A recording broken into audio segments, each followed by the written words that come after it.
CHAPTER 79. The Prairie. To scan the lines of his face, or feel the bumps on the head of this Leviathan, this is a thing which no physiognomist or phrenologist has as yet undertaken. Such an enterprise would seem almost as hopeful as for Lavater to have scrutinized the wrinkles on the rock of Gibraltar, or for Gall to have mounted a ladder and manipulated the dome of the Pantheon. Still, in that famous work of his, Lavater not only treats of the various faces of men, but also attentively studies the faces of horses, birds, serpents, and fish, and dwells in detail upon the modifications of expression discernible therein. Nor have Gall and his disciple Spurzheim failed to throw out some hints touching the phrenological characteristics of other beings than man. Therefore, though I am but ill qualified for a pioneer in the application of these two semi-sciences to the whale, I will do my endeavor. I try all things. I achieve what I can.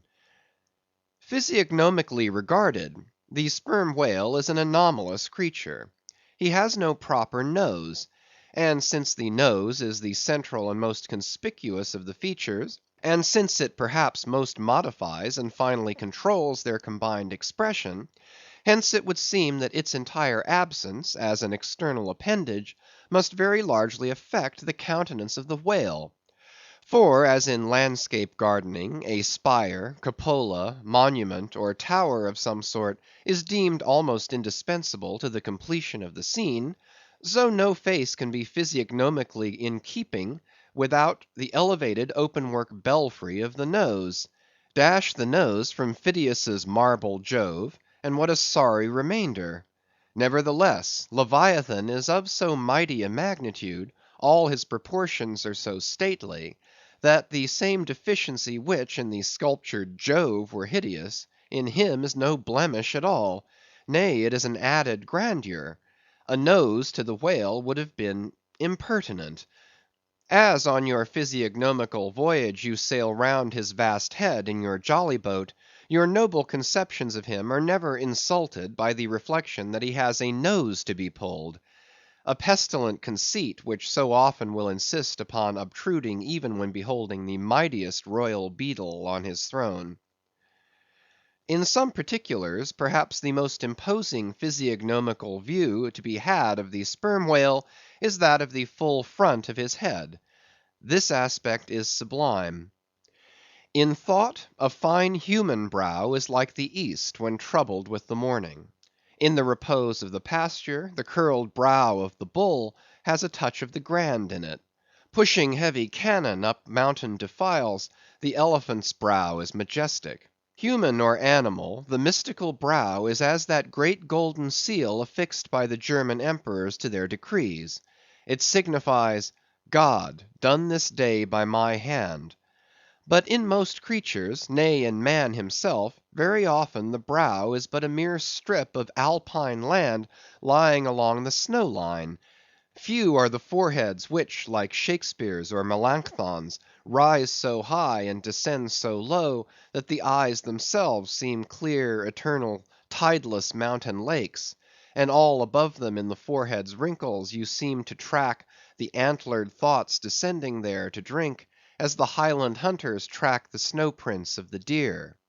But in the great sperm whale, this high and mighty, godlike dignity inherent in the brow is so immensely amplified, that gazing on it in that full front view, you feel the deity and the dread powers more forcibly than in beholding any other object of living nature.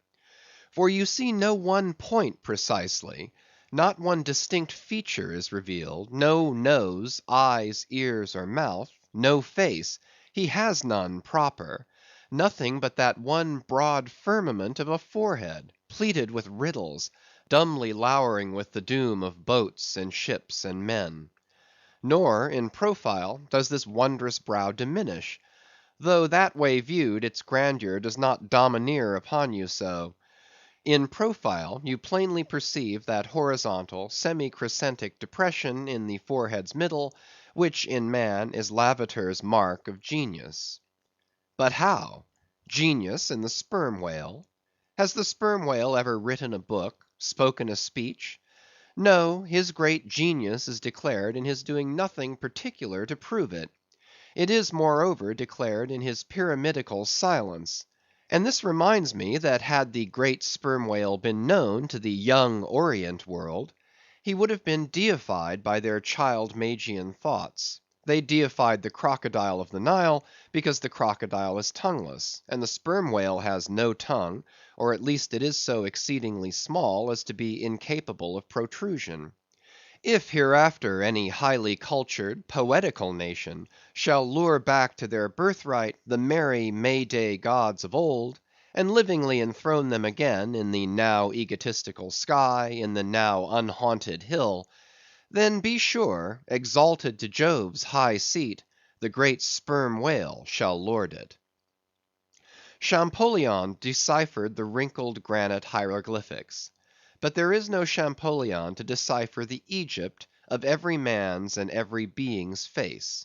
Physiognomy, like every other human science, is but a passing fable. If, then, Sir William Jones, who read in 30 languages, could not read the simplest peasant's face in its profounder and more subtle meanings, how may unlettered Ishmael hope to read the awful Chaldee of the sperm whale's brow? I but put that brow before you. Read it if you can.